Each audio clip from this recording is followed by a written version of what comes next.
Един от най-големите градове, разположен в сърцето на плодородната тракийска равнина, който с живописната си красота и местоположение напомня вълшебна приказка, това е слънчевия град Пловдив.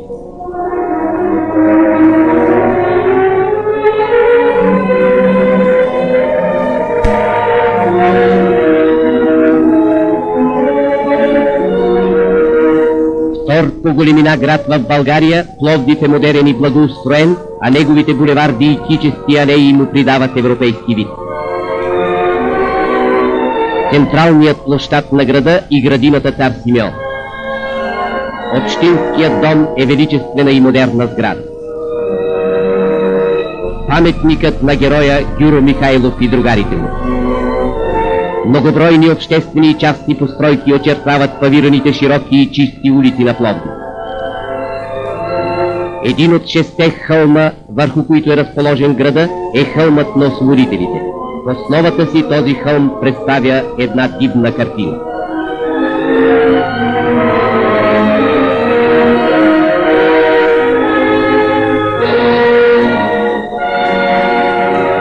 Красиви кътчета от градината Цар Симеон.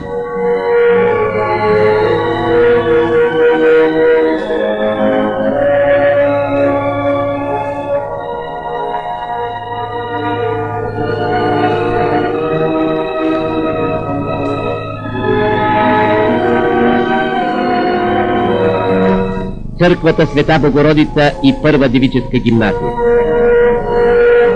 Старият Пловдив. Хисарка Пия, която е била страничната врата на древната римска крепост.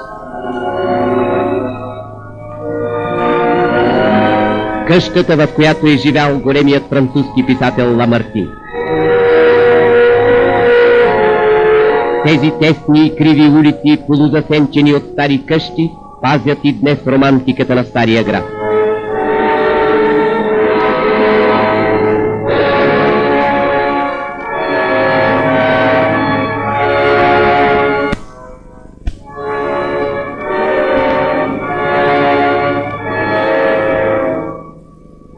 Легендарната река Марица при залив Слънце.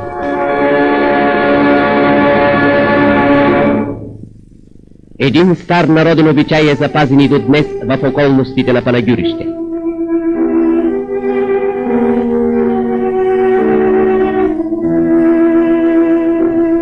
Преди да падне последния сноп, жатварките устройват една изненадана стопанина на нивата.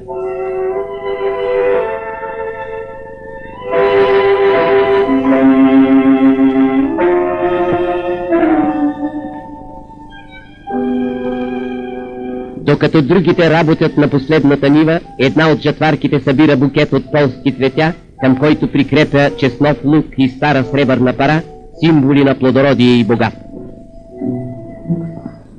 Така приготвеният букет жатварката привързва към последните житни стъркове.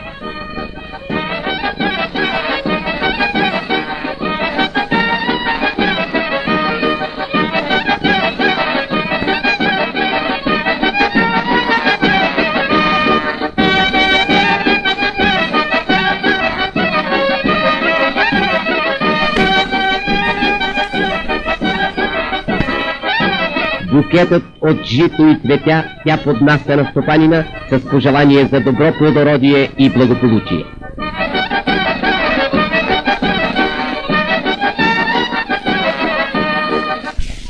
По почин и със средства на блаженопочившия цар-обединител и на нейно величество царица Йоанна, край град Трявна бе построен детски санаториум, който носи името на вселюбимия и незабравим български цар Борис III.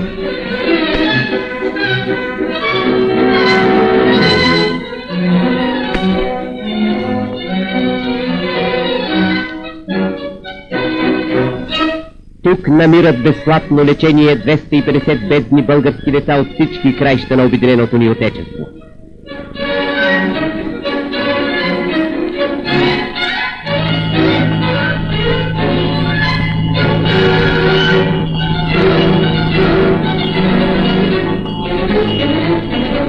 Редът в санаториума е образцов. Едновременно с лекуването децата придобиват здравни навици и се приучват на всички правила на хигиената.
Измиването на зъбите е едно здравно задължение, което трябва да се спазва още от най-ранно детство, защото здравите зъби улесняват храносмилането и предпазват организъмът от различни заболявания.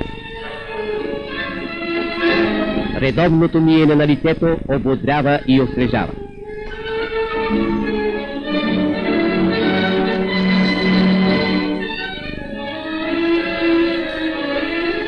Храната в санаториума е питателна и обилна.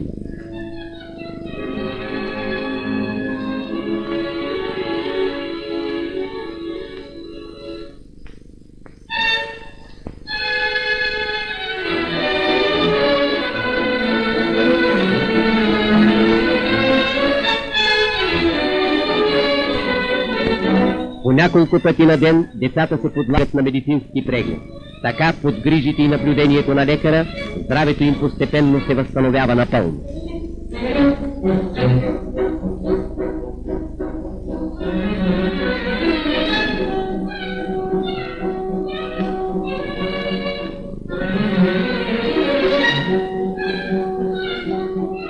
В точно определени часове на деня, децата от санаториума излизат на двора, за да прекарат предвиденото в програмата време за игри.